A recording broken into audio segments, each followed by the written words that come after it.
Welcome to the pilot currency overview for Flight Schedule Pro. I'm going to log in as Bill Admin. We're not going to go into a lot of detail here, just wanted to give you an overview of what's possible as far as tracking pilot currency information. I'm going to go to Company and Users, and we're going to look up our friend Joe Pilot.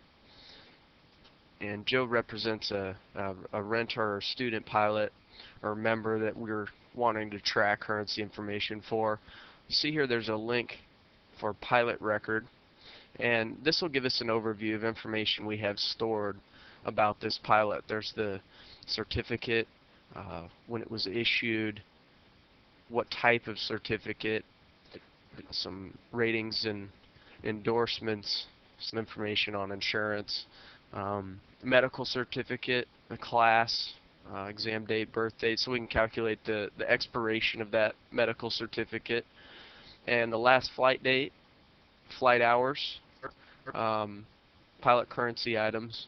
And notice these things here. If we are recording flights in Flight Schedule Pro, these items are going to be updated when we check in a flight. So we check in a flight for Pilot Joe. The date of that flight is going to be updated here, and we're going to add the hours of that flight to his total hours.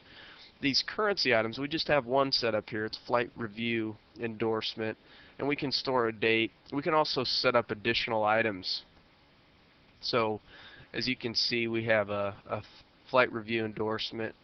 We can create another item if we wanted to. Possibly a biennial review would be one example that has a specific interval. It could be a recurring check or one-time check, and we can enforce that for different types of pilots on the system. I'm going to go back here to the pilot record, and also what type of TSA documentation do we have record of? Have we endorsed the logbook, and when did that happen? It's really handy information to check.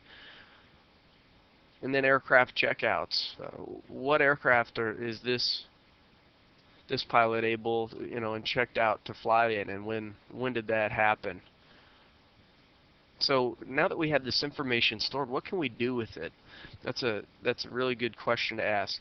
One thing that we can do with it is check this information at the time they go to create a reservation, or somebody goes to create a reservation for them. And what we call those is reservation checks. So if I go to Company, System Setup, on the left here we see Scheduling, and I'm going to go to Preferences. And one of our sections in here is Reservation Checks. And we see that right there, Reservation Checks. And under some of the checks we can do, we see pilot information. That's really what we're talking about.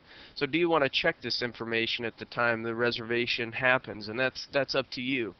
You can make sure they have pilot, proper TSA documentation. Are those custom currency items that we set up, are those up to date? Is the medical certificate current? Have they satisfied our 90-day requirement? And then we can decide what do we want to do if any of those items fail. So for example, the person goes to make a reservation. We have this checked. It looks at their medical certificate. It says this is not current, or is not going to be current when the reservation, the flight actually takes place. What do you want it to do? Do you want to not allow them to make a reservation, or do you want to allow them to make it and just communicate with them that they don't have a current medical? And then, for example, if you're using flight recording and dispatching, you'd be able to check that medical again when the flight is actually dispatched and the keys are given to the aircraft. So that kind of a last round of checks that happen. So in some cases, and it seems to be fairly common, is allow the reservation to go through and get the reservation in the system, have the person come to the airport, and then you make it, then with more process, you decide whether or not they actually get the keys. But this way you've locked down and filtered the reservations that are coming in the system, and better communicated what the status is. Now the other thing that we can do with that information is when we dispatch and check out flights. So if I go to flights over here, preferences, we'll notice that we have another set of these checks that we can perform on this information when we go to dispatch the flight. And that'll help us enforce that information that we have stored. And then reporting. I go to the report section here.